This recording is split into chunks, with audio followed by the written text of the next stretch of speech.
Have you ever wanted to hang a barn door in your bedroom? In fact, have you ever wanted to make a barn door into a headboard? Karen has thought of this idea, and we've hung it on the wall. I'll show you how. Hello, YouTubeolonians. Well, we're doing a little remodeling. Karen has a great idea to take an old barn door from the neighbor's barn and put it up as a headboard. And it is actually pretty easy. I just did it. Getting it centered and getting it where you want it, that's probably the hardest part. But you just need like 3 or 4 lag bolts, depends on how you want to put it in. And you're going to bolt it right to the studs in your wall. And I believe everyone has studs. Well, maybe not. I have a stud. She has a stud. Okay, so here it is. This is our project. We'll show you the finished product when we're done. But basically, I used the existing metalwork and found a spot where a lag bolt would work. And so I sunk that in, as I showed you before, into this side. Then we leveled it, and you know, when you're leveling an old barn door, you may not have an exactly straight door. In fact, even brand new doors are not straight. I find this device to be very handy. You put the ball in the middle to level this, and then you shoot your beam across, and there, that's level. So we've leveled it, and then we pre-drilled using the appropriate size for the lag bolt that you're going to use.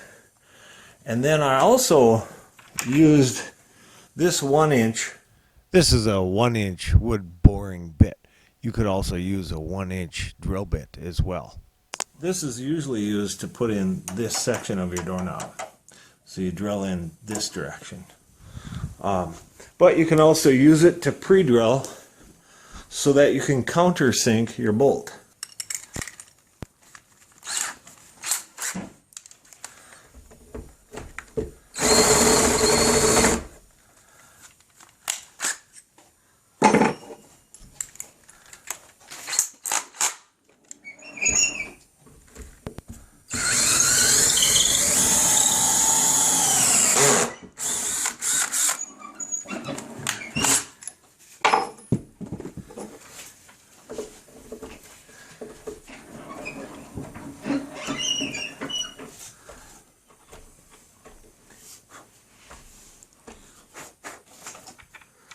And I got a 1-inch washer, which Karen will do her artistic work with and make it look aged with patina like this has.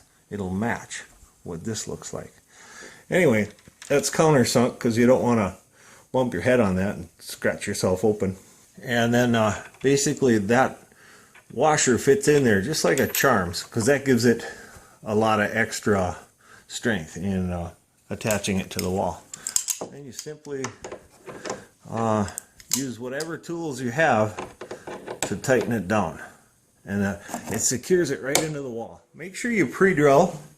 So you're gonna use this just to countersink, just enough for the bolt head to be flush with the wood, and then you're gonna use your other appropriate sized drill bit to go in all the way through the stud. And we used our stud finder here, and you know, the tools make the job easier for you. In fact, you can't do this job without this tool. So I drew a little washable blue mark, or you can use pencil, and lined it up, and there it is. And I can tell by, look at how hard that is to turn. If you were in wallboard, it would not hold. You have to be in a stud. There's no other option, unless you use some kind of hanger. Whew, that's coming in just right.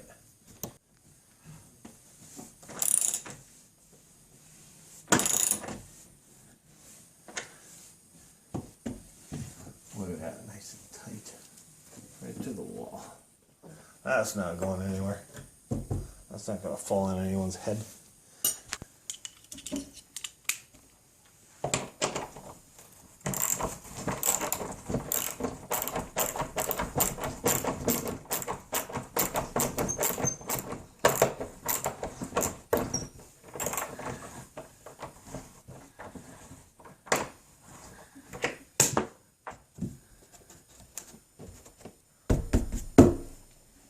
It's not going anywhere. It's bolted to the wall. It's part of the house now.